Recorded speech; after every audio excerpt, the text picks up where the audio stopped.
Hey y'all, video number 3 on the camper here. So it's looking kind of sad right now. But she's still smiling, so that's good. He's got to do the work, not me. So let's take a look at what little unplanned adventures we got to do here. All right, here's where our little adventure started. I noticed this trim was loose. And then I got looking up under there, and it's like some of that wood does not look too kosher under there. Okay, maybe I got to replace a piece of wood and reseal that. And I came in here and started poking around, taking things apart. And help me Jesus. So that is all rotted up there. This is rotted over here. The bottom of these are rotted. But the ceiling, that's the metal. This is where the wood was. And as you can see, somebody was up in there. And they took this channel and they put these 1x2s up there, and they had some insulation up there. I'm glad I walked on the roof. I'm glad I didn't walk up to the front, because I probably would have been down here in the cab. So I am not going to strip the ceiling all the way out of this thing to the back. I'm going to stop right here. So right there. That piece of wood feels kind of okay. What we're going to do, I think, is replace these channels. I'm probably going to do, I don't know if we're going to do 2x4s instead of 1x2s, or maybe just 1x2s and put some more of them in there. There's not very many in there.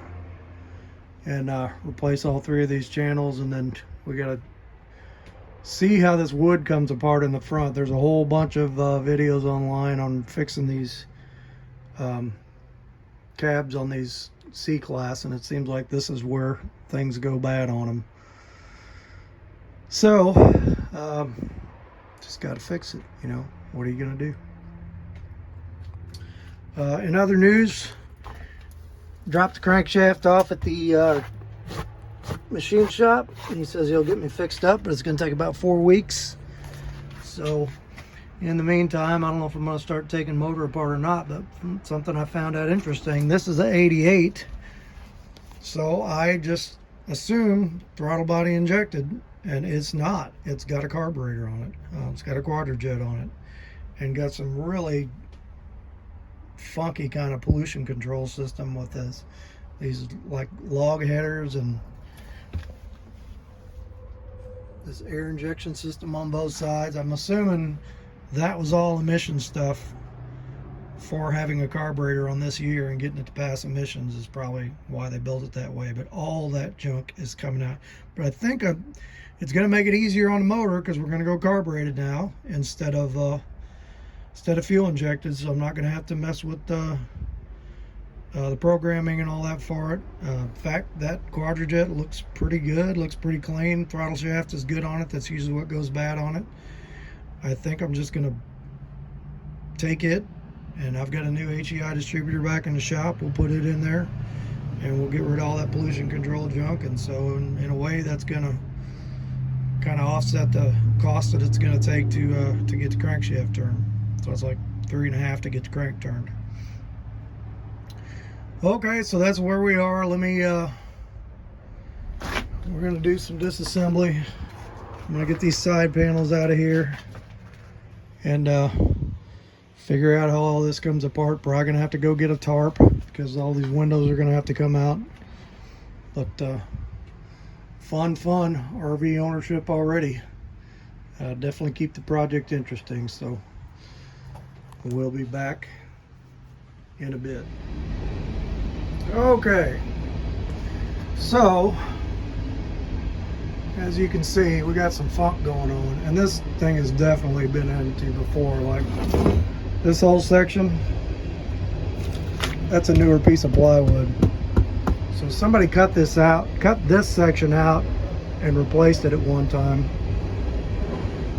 And then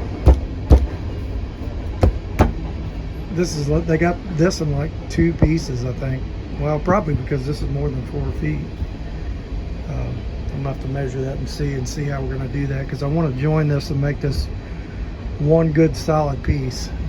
Need to figure out how to do that. But the more I look at it, the less it's freaking me out.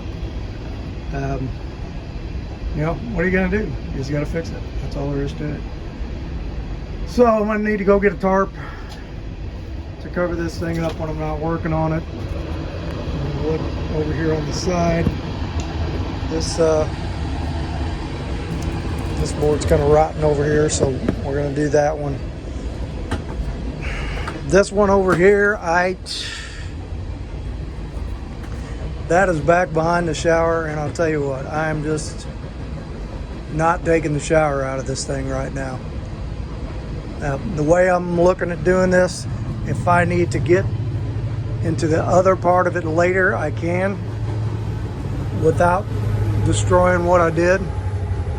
So for now, like I said, we're just gonna go from right there forward and get the whole front of this cab straightened out. Actually, it's too bad because this right here, that's good and solid. And there's some water stains there, but that's good and solid until you get up to here. So that's the deal with that. And I'm tossing around the idea of eliminating that front window, because I've heard people talking about those are really a problem, like when you're driving down the road and you're forcing water against the front of this thing, that those front windows leak, and that's a lot of these C-Class cab issues on it. So I don't know if I'm gonna ditch it or reseal it. If I ditch it, I got to get another panel of that, whatever material it is goes on the outside of this, and recut that. So I'm gonna have to think about that. But anyway, I'm gonna figure out what to do next here. Probably gonna hang it up for tonight, maybe pick this up on Saturday. I think we're gonna try to get, I'm gonna go get a tarp Saturday, and we're gonna try to get maybe we'll get the windows out and we'll get this front off and kind of figure out what we gotta do in here. But yeah, it's coming along. You know, I got these side panels off. I got that one off. This one I just got pulled back because you gotta, like I said, the wall for the shower is where some of those screws are, and I am not taking this bathroom down. Okay.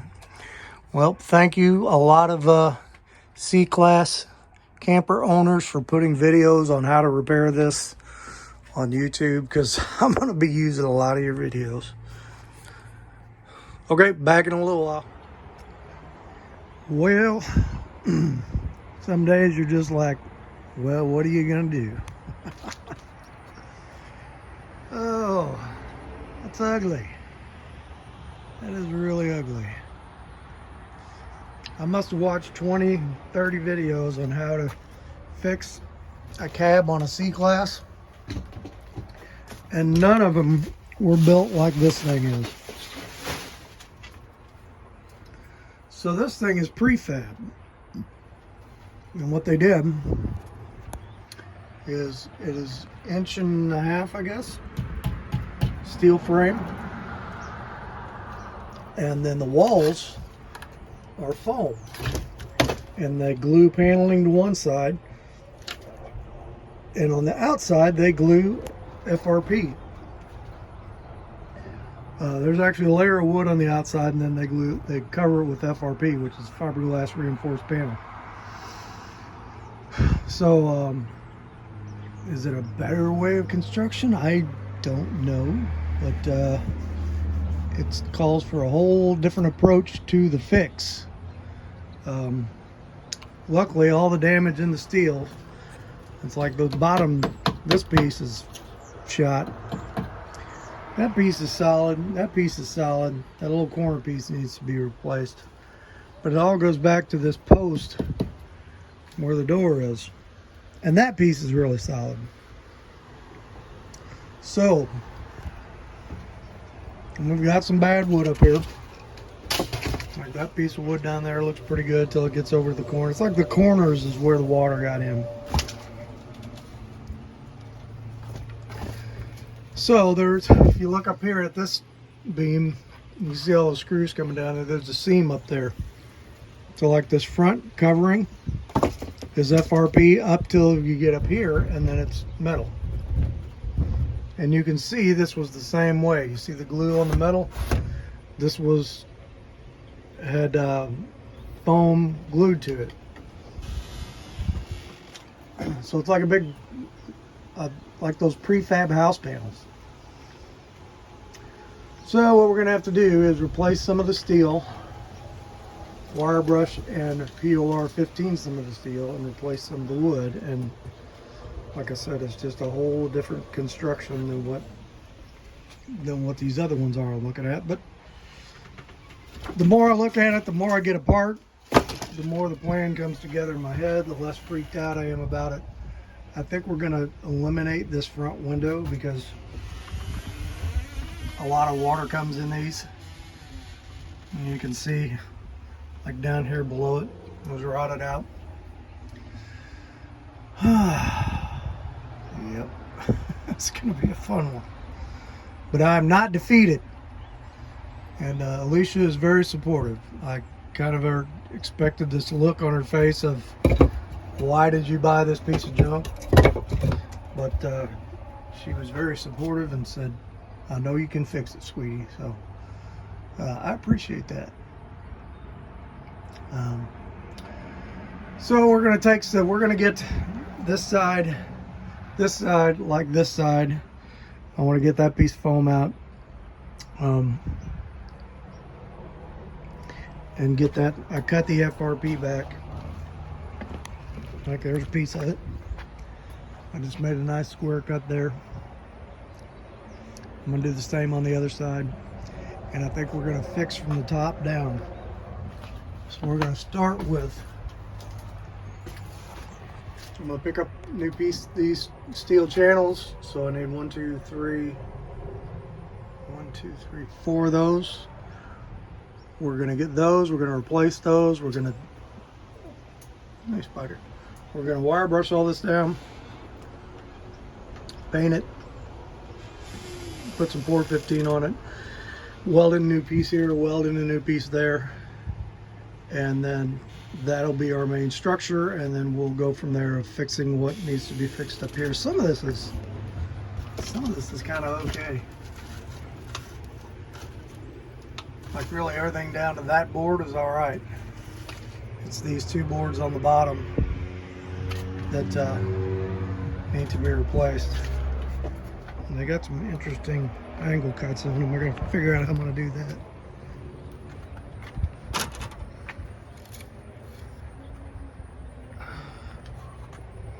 See, like this, well, that board is good except for the end. I don't know if we're gonna splice it. No, we're gonna replace. So we're just gonna build back what's there, you know. All right, so let me, I'm gonna demo out this other side here.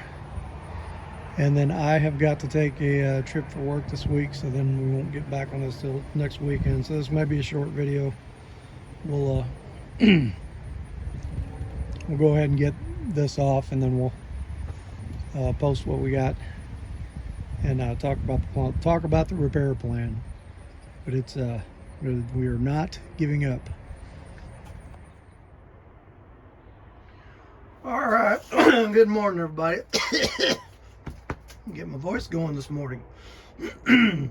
So, as you can see, we ended up taking a lot of stuff out of here. So today's goal is I want to get this front wall off.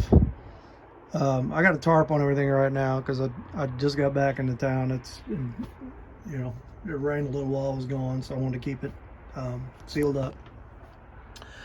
But I need to pick up some steel, so I'm looking at this thing. You look at these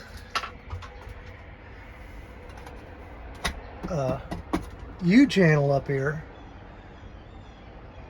It looks like that would be something really easy to find, but it's not. I looked all over the place trying to find this, and it's like, I guess it's like 16 gauge, 1.5 inch channel. There's nobody in town that has this, especially on a weekend. The closest thing I could find was like places that sell farm equipment. They have something called horse stall channel that you could get like this. And I found a company that has it in 8-foot lengths, which is what I need, but they would not ship it. Or if they were going to ship it, it was going to be an insane amount of money. So, wanted to work on this today, start working on this. I don't want to wait for that stuff. So I was trying to think, what is the closest thing I can put up there? So what I'm going to do is this 1/2 inch unistrut. I can get this at the Lowe's or whatever. And it is the same size as that channel. Now I'm going to have to notch it a little bit to get these 2x in there, but that's okay. This stuff is nice and stout. You know, I've only got 4 of them, so we're not talking about adding a whole bunch of weight, but it is going to add strength, which is, I think, is a good thing. And you can see these things are just ate out. And I'll tell you what, I am going to get some rust converter and spray it on the bottom of that. This shouldn't rust. I think this is aluminum. So that's probably right. But anyway, we're gonna go down the steel yard, and so like these up here are pretty solid. I'm gonna get some rust converter and spray those, even though they're a little crusty looking. This is a lot thicker tube, so I think we're just gonna wire brush all that off. Put some rust converter on that. We're gonna cut these dudes out of here. I don't even have to cut that. That's just sitting there. All right, that one's welded in. Is this one welded? That one's welded in, but there ain't much left of it. We're basically going to copy what they've done up there, which is put the channel in, screw the wood behind it, and then that is what we attach the ceiling panels to. So I need to go down. These bottom rails are bad because like any moisture that got in there ran right down to these things, and with the wet wood on them, and ate them out. So what we're going to be replacing is from here to there. And once you get to there, that's pretty good. I mean, it looks rusty, but I did a lot of poking around on it and wire brushed it off, and it's definitely savable. So anyway, I'm going to go pick up enough unistrut to do this roof, and enough square tubing to do this. And today we're going to try to I want to get the front wall off, the wood part, which we're also going to eliminate the window. Decided on that. And I'm going to get new windows for the side because they don't cost that much, and I'm sure these 30-plus-year-old windows leak. So anyway, today we'll get this off. We'll get this 3/4 out of here, I think, and hopefully we'll get these changed out. And nice thing with the unistrut too, it's got a baked on paint coating on it. So if I get the paint, I might get the galvanized. Either way, it's gonna have some protection on it. Okay, so let me get some measurements and go take a ride, pick all this stuff up. We'll come back and we'll get this tarp off, and we'll start, we'll continue on the destruction / reconstruction. I'll tell you what, while I'm standing here, another quick interesting fact about this thing is, so this is an 88, and if you know your Chevrolets, 87, on up, use a throttle body fuel injection. And so one thing I saw on this last week was this has a quadra-jet carburetor on it. So I did a little research and I thought, well, they did make on trucks, they called it E4, EM4E or E4ME, which is an electronically controlled quadra-jet, which is kind of a little strange animal unto itself. It's basically the predecessor of modern fuel, of the TBI fuel injection. So I thought, well, maybe that's what this has got. And but then I've looked, pulled the breather off this morning, and this does not look like a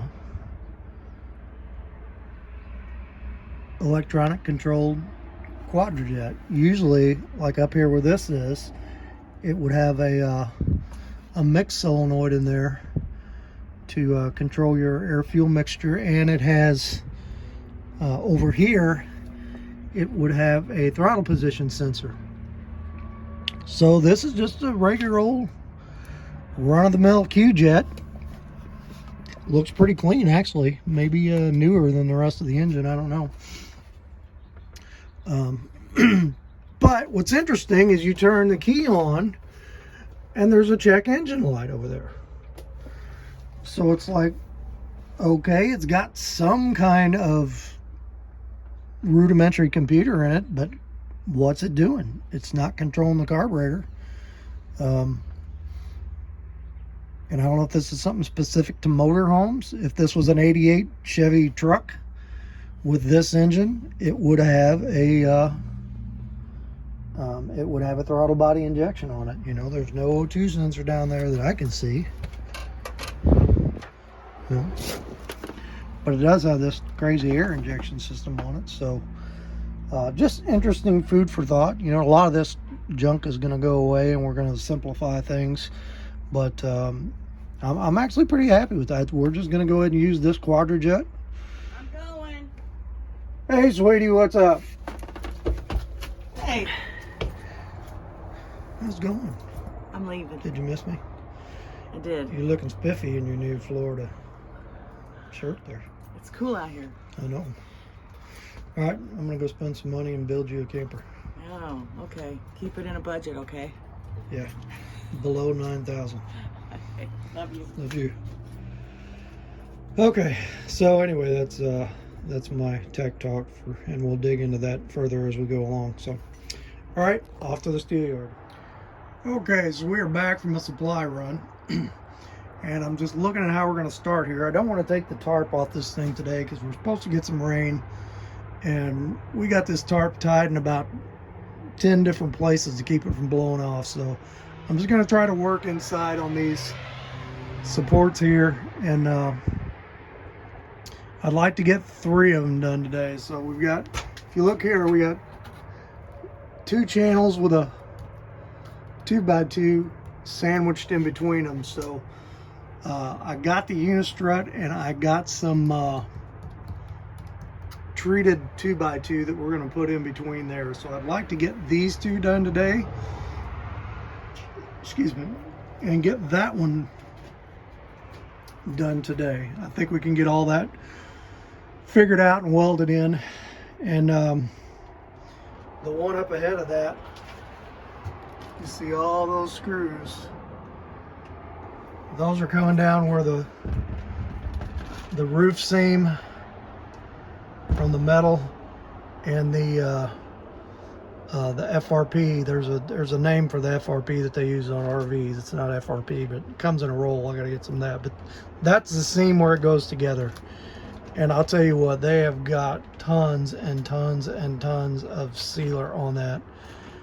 And I'm gonna have to go through with a hammer and a screwdriver, get all that sealer out and get every one of those screws out to get that piece out. So that's probably gonna be a several-hour job, just that one on itself. So anyway, let's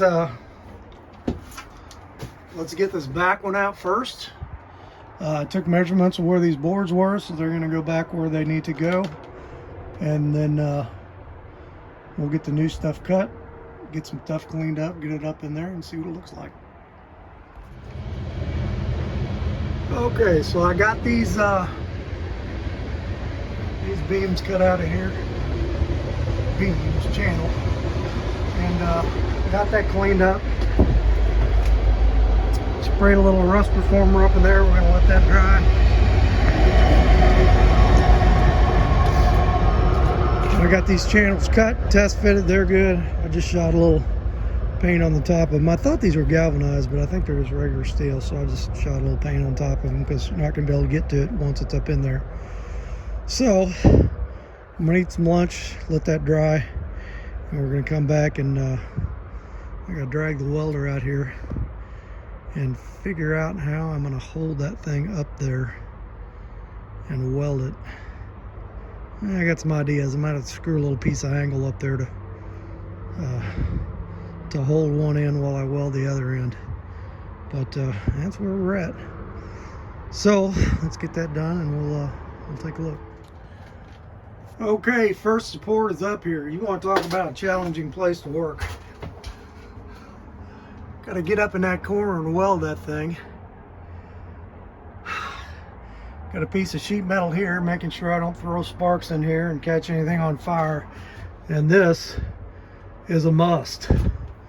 So, yeah, this is definitely not ideal working conditions. So we want to take as much fire protection as you can. So, but anyway, this first one's in. This thing is rock solid, way more solid than what these flimsy things are. So I'm feeling pretty good about that, even if I did add a few pounds to it. Okay, so these were back to back. So I got a treated 2x2 goes in between here, and then I got another one goes on the back side of this. And so I'm going to cut that 2x2 and just get a chunk of it and mark a line on both sides where the other one of these go, and we'll weld it in there, and then we'll sandwich that 2x2 up in there later. And that 2x2 is the wood is so we can staple those ceiling panels. They gotta have something wood to staple to, so they'll go to that. Okay, so let me get the other one up in here, and we'll take a look at that. And then once we got that one solid, we shall rinse and repeat and get rid of this nasty one up here. That's probably all we're gonna get done for today, is get those two. Maybe we'll get that wire brushed off, this wire brushed off, and get a little paint on her, maybe. Okay, back in a few. All right, second beam is up in there. Now I'm not gonna slide that wood in there. I'm gonna paint the back side of this, and then when that dries, we'll get the wood up in there and put some screws in that. But like I said, this is just raw steel, and I don't want it to rust. I'm gonna get some paint on it. Okay, so the next thing we're gonna do is this one. I'm gonna go ahead and pull that out of there, pull them screws out, just do the same thing. We're gonna cut a new one, get it up in there. Not gonna put the wood right back on it yet. I said we'll get it painted, but I got some cleanup to do up there first. You can see how nasty that old steel is. I got the big heavy wire brush on the grinder. We're gonna clean that up. I'm just gonna clean the face of it up right now. Once we get this tarp out of the way, then I'll clean up the bottom and the outside of it. But I think this last thing we're gonna do on this video is let's get this one up in there, and then take a look at what we got and where we're gonna go next. So let me pull this thing out of there and we'll take a look. Okay, so I got these rails all cleaned up, and here's how I hold the other end of this stuff while I'm welding it. This made me a little thingy to set it on. Then I weld the other end, come over and hold this in. But I did notice, see, I thought this was square tubing up here, but it's not. If you reach around there, there's a 2x2 in there. So you've got this piece of square tubing, then this is angle. And the 2x2 sits inside the angle, and that's what all your trim and everything attaches to on the outside. So once we take this loose, this roof will lift up. So I'm going to be able to get in there and probably replace that 2x2 with some what am I trying to say, weather treated wood. So we'll do that on both sides. So and then we can get at the back of that steel and, you know, put some Porter 15 or whatever we need to in there to get that cleaned up. So what I'm trying to do here, I mean, if you look on YouTube at some of these camper rebuilds, sometimes these people will entirely gut these things and make a $30,000 or $40,000 38-year-old camper, 35-year-old camper. We're not trying to do that. I just want to get a good, I guess call it a demising line, to where everything from here forward is good, structurally sound. The wood is good, sealed. The metal's repaired.